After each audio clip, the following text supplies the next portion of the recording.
사람들은요, 매일 견과류를 먹으면 건강에 좋다고 하더라고요. 저도 그렇게 믿었어요.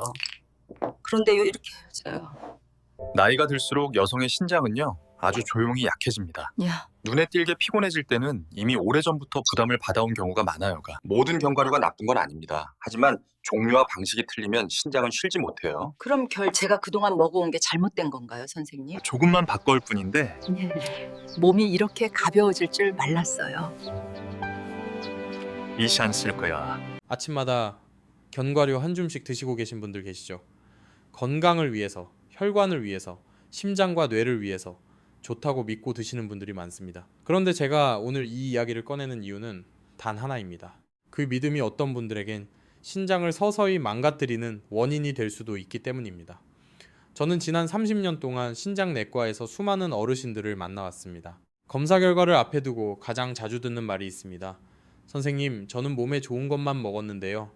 그 말이 나올 때마다 제 마음은 늘 무겁습니다. 왜냐하면 그분들 대부분이 매일같이 드시던 음식 속에 신장을 괴롭히는 요소가 숨어 있었기 때문입니다. 신장은 조용한 장기입니다. 아파도 소리를 내지 않습니다. 기능이 절반 이상 떨어져도 묵묵히 일합니다. 그래서 많은 분들이 이상 신호를 놓칩니다. 피곤함, 발목이 잘 붙는 느낌, 소변에 거품이 조금 생기는 정도를 나이 탓으로 넘깁니다. 그런데 이런 변화가 쌓이면 어느 날 갑자기 검사 결과로 현실을 마주하게 됩니다. 신장 기능이 40%밖에 남지 않았습니다. 이 말을 처음 들었을 때의 표정을 저는 아직도 잊지 못합니다. 그중 상당수가 평소 견과류를 즐겨 드시던 분들이었습니다. 견과류가 나쁘다는 말이 아닙니다. 문제는 종류와 양, 그리고 신장 상태를 고려하지 않은 선택입니다. 예를 들어 아몬드와 땅콩을 매일 한 줌 이상 드시는 어르신들이 있습니다. 이 두 가지는 단백질과 지방이 풍부하고 에너지를 주는 식품이지만 동시에 인과 칼륨, 옥살산 함량이 높은 편입니다. 신장이 젊고 건강할 때는 큰 문제가 되지 않습니다. 하지만 60세를 넘기면서 신장의 여과 기능이 조금씩 떨어지면 이야기가 달라집니다. 몸속에 쌓이지 말아야 할 성분들이 천천히 축적되기 시작합니다. 처음엔 아무 느낌이 없습니다. 그런데 몇 년이 지나면 혈액 검사에서 이상 신호가 나타나고 소변 검사에서 단백뇨가 보이기 시작합니다. 제가 진료했던 72세 남성 한 분의 이야기를 해드리겠습니다. 이분은 매일 아침 오트밀 위에 아몬드와 캐슈넛을 듬뿍 올려 드셨습니다. 씹는 맛도 좋고 포만감도 있어서요 라고 말씀하셨죠. 겉보기엔 아주 건강한 식사처럼 보였습니다. 하지만 검사 결과 크레아티닌 수치가 점점 오르고 있었습니다. 생활 습관을 하나하나 살펴본 끝에 저는 이분께 견과류의 종류와 양을 조절해 보자고 말씀드렸습니다. 단 일주일에 몇 번 소량으로 줄였을 뿐인데 3개월 뒤 수치가 안정되기 시작했습니다. 이분이 가장 놀라워했던 건 이것이었습니다. 선생님, 이렇게 사소한 게 원인이었나요? 많은 어르신들이 놓치는 또 하나의 문제는 염분과 함께 먹는 견과류입니다. 시중에 판매되는 견과류 대부분은 볶거나 소금이 첨가되어 있습니다. 짠맛이 강하지 않아 괜찮다고 느끼지만 이 소량의 염분이 매일 쌓이면 신장은 밤낮 없이 더 많은 일을 해야 합니다. 혈압이 조금씩 올라가고 신장 혈관은 미세한 압박을 받습니다. 이 상태가 지속되면 신장은 서서히 지쳐갑니다. 저는 환자분들께 늘 이렇게 설명합니다. 신장은 공장과 같아서 쉬지 않고 돌아가지만 과부하가 걸리면 가장 먼저 망가진다고요. 그렇다면 모든 견과류를 끊어야 할까요? 그렇지 않습니다. 오히려 신장을 살리는 방향으로 도와주는 견과류도 분명히 존재합니다. 중요한 건 선택입니다. 예를 들어 마카다미아나 피칸처럼 인과 칼륨 함량이 비교적 낮고 지방의 질이 좋은 견과류는 신장의 부담을 덜 줍니다. 또 호두는 혈관 염증을 줄이는 오메가 지방산이 풍부해 적절한 양을 지키면 오히려 도움이 될 수 있습니다. 다만 여기서도 적당이라는 말이 핵심입니다. 한 줌이 아니라 두세 알, 그 정도면 충분합니다. 제가 늘 강조하는 것은 이것입니다. 신장 건강은 특별한 약이 아니라 매일의 선택에서 갈린다는 사실입니다. 비싸고 희귀한 음식이 아니라 우리가 무심코 먹는 평범한 식재료가 신장을 살릴 수도 망칠 수도 있습니다. 특히 견과류처럼 몸에 좋다는 이미지가 강한 음식일수록 더 조심해야 합니다. 신장은 기억합니다. 어제 먹은 것도, 지난달의 습관도, 지난 몇 년의 선택도 모두 기억합니다. 그리고 그 결과를 숫자로 보여줄 뿐입니다. 지금 이 영상을 보고 계신 분들 중에도 이런 분들이 계실 겁니다. 나는 매일 견과류를 먹는데 별다른 증상은 없는데요. 그렇다면 아직은 신장이 버텨주고 있는 단계일 수 있습니다. 하지만 신장은 경고음을 울리지 않습니다. 그래서 저는 늘 미리 이야기합니다. 문제가 생긴 뒤에 바꾸는 것보다 지금 조금 줄이고 바꾸는 것이 훨씬 쉽고 안전합니다.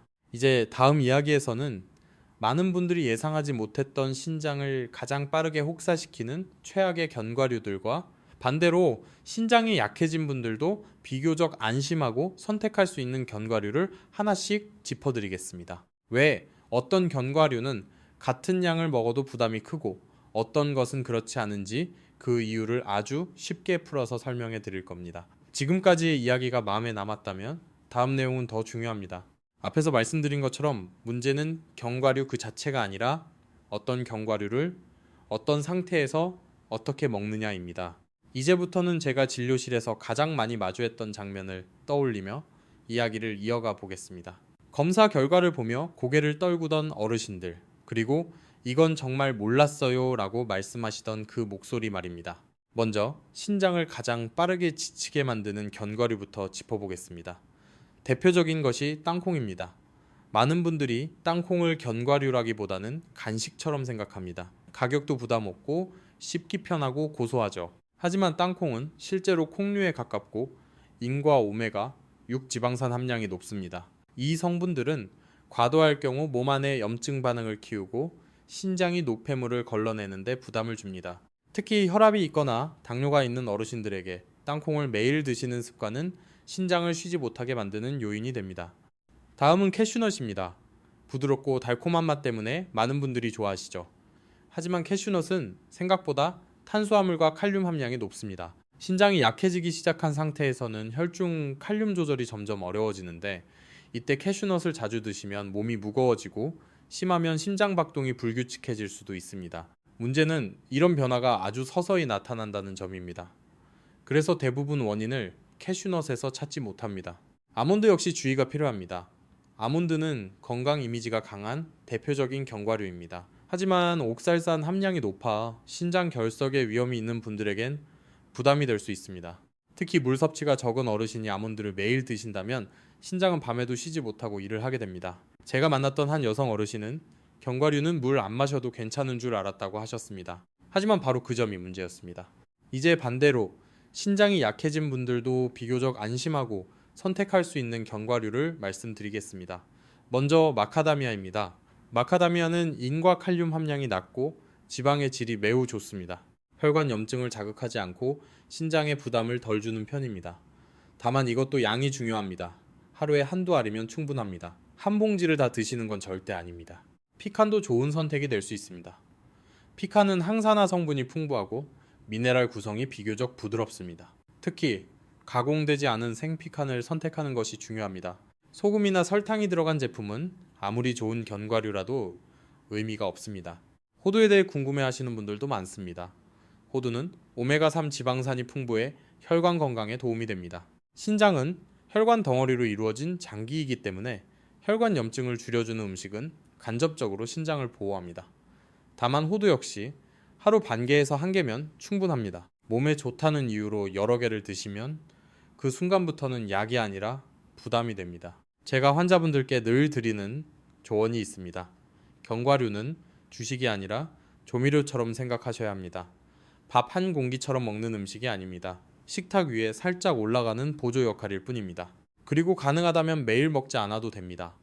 일주일에 두세 번, 그것도 소량이면 충분합니다.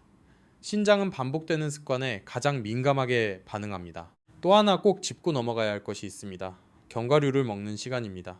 밤늦게 견과류를 드시는 분들이 생각보다 많습니다. 배고플 때 과자 대신 견과류를 선택하셨다고요? 의도는 좋지만 밤에는 신장의 혈류가 줄어드는 시간입니다. 이때 지방과 미네랄이 많은 음식을 먹으면 신장은 밤새도록 정화 작업을 해야 합니다. 저는 가능하다면 견과류는 오전이나 점심시간에 드시라고 권합니다. 밤에는 신장을 쉬게 해주셔야 합니다. 지금까지 이야기를 들으시면서 이런 생각이 드실 수도 있습니다. 이렇게 따지면 먹을 게 너무 없네요. 하지만 그렇지 않습니다. 중요한 건 제한이 아니라 균형입니다. 신장은 까다로운 장기가 아닙니다. 다만 무리하지 않게 대해 달라는 신호를 보낼 뿐입니다. 그 신호를 미리 알아차리는 사람이 오래 건강을 유지합니다. 저는 진료실에서 수없이 봐왔습니다. 생활 습관을 조금만 바꿔도 수치가 안정되고 몸이 가벼워지는 분들을요, 반대로 괜찮겠지 하며 넘기다가 뒤늦게 후회하시는 분들도 많이 보았습니다. 그 차이는 아주 작아 보이는 선택에서 시작됩니다. 오늘 먹는 한 줌의 견과류, 그 양과 종류 말입니다. 이 영상을 여기까지 보셨다면 이제는 아셨을 겁니다. 신장을 지키는 길은 특별한 비법이 아니라 매일의 작은 판단이라는 것을요. 오늘부터 견과류 봉지를 다시 한번 살펴보세요. 무엇이 들어있는지, 얼마나 먹고 있는지 말입니다. 그 작은 점검이 몇 년 뒤의 건강을 결정할 수 있습니다. 만약 오늘 이야기 중에서 이건 꼭 더 알고 싶다는 부분이 있었다면 댓글에 이를 남겨주세요. 더 자세히 이야기해 드리겠습니다. 그리고 이 정보가 도움이 되셨다면 주변의 소중한 분들과도 함께 나누시길 바랍니다. 저는 오늘도 그리고 앞으로도 여러분의 신장이 오래 버틸 수 있도록 곁에서 이야기하겠습니다.